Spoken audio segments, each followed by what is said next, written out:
Yo, what's going on, everybody? Welcome back to the channel. I hope everyone's doing well, and welcome to day 78 of reading 101 essays that'll change the way you think. As always, shout out to Brianna West for the text. And today's title is What You Find in Solitude.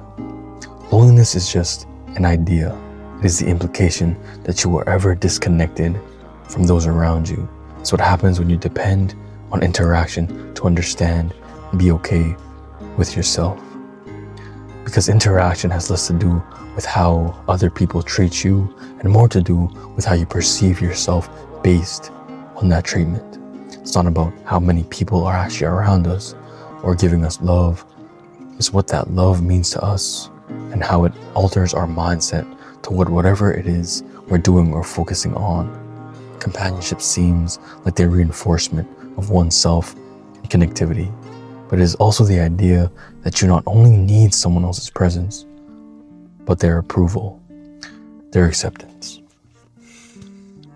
We don't need interaction, but we all think we need it because of that validation that it gives us. We think we're valuable because other people think we're valuable. We think that we deserve love because other people show us love. And that's why we crave interaction. That's why when we don't interact with people, we feel lonely.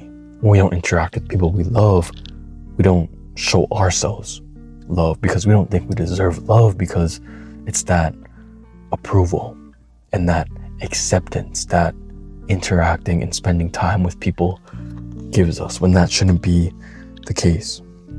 You can be more alone in a crowded room and feel more connected in complete solitude. To extend that, we are separate beings, or to the extent that we are aware that we are separate beings and how lonely we can ever be. Essentially, you're only as alone as you think you are. Getting past that idea that aloneness is lonely is chiefly important because there is something phenomenally foreign and elusive that you find in that kind of sacred idleness. When you stop working and start being, when you stop defining yourself by the roles you play for other people and for yourself, you stop seeing yourself within the context of a society. You stop judging yourself by comparison. You start diffusing your mindset of thinking through what would be acceptable to others. You don't just start to hear yourself talk, but you realize that you are a person hearing a mind. We have to stop asking ourselves, who are we to other people? Because what really matters is, who are you to yourself? And that's why when you spend time in solitude, when you spend time without other people, you have to fill that role for yourself. It's, who am I to myself? What do I do for myself? Because if you're always surrounded with people, it's, who am I to those people? And you fill the boxes and fill the needs of them. Whatever they need you to be, you become. But you don't become the things that you need yourself to be. And that's the things that you find in solitude. The person that you need for yourself. You can only find that in solitude. And you begin to communicate with yourself in ways that are much deeper, more fathomable, more understandable than language can ever permit. As Huxley again once said, in spite of language, in spite of intelligence and intuition and sympathy, one can never really communicate anything to anybody. The essential substance of every thought and feeling remains incommunicable, locked up in the impenetrable, strong room for the individual soul and body. Our life is a sentence of perpetual solitary confinement. This is not a bad thing, though. It shows you who you are, because you're no longer being someone else to someone else. You are only to yourself. You stop behaving to fit a standard and start acting for the sake of survival, of being alive, of humanness. You don't realize how much of your daily life, how many of your rote actions are contrived solely by the means of being acceptable to the world around you, and how much these actions that are not founded in genuineness can disconnect you from yourself.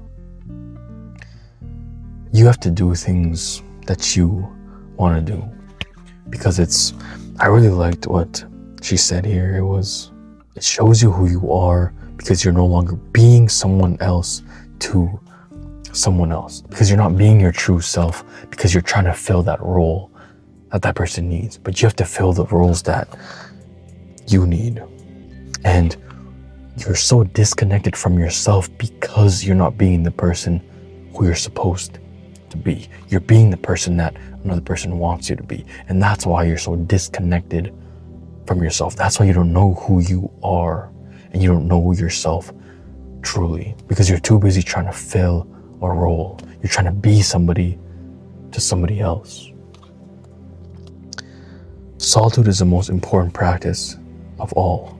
It grounds you in what is and helps you escape from what you think should be. It is both infuriating and freeing for just that reason. It leaves you alone to see who you are and what you do.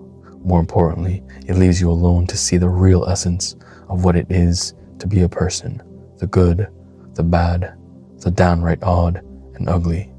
It leaves you no choice but to contemplate the bigger picture, the underlying reasoning, the way things are.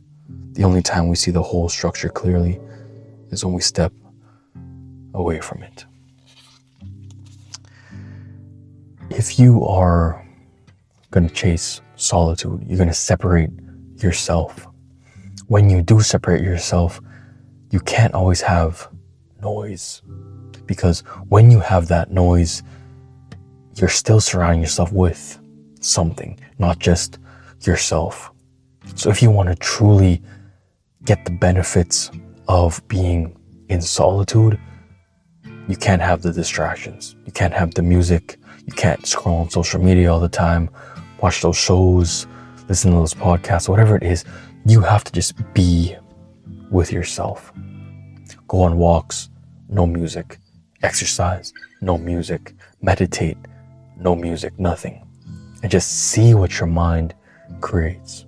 And for a lot of people, that is scary.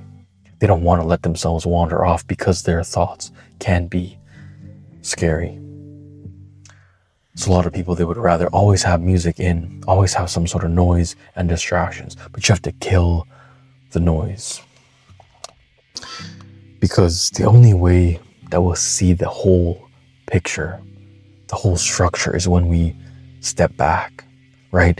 Like the only way you can see the whole landscape of the city is when you step back. It's when you get out of the city, you go on top of a mountain, and then you can see everything. You can see everything when you separate yourself. That's how you get the best view of everything. You're feeling lost in life. You don't know who you are. It's because you need to take a step back from it all. Take a step back, and then you can truly see the full picture. You can see it all. So tomorrow's title is How to Raise a Generation of Kids Who Don't Have a Problem with Anxiety. So I hope everyone enjoyed today's video. I hope you have a great rest of your night. And I'll see you tomorrow for day 79.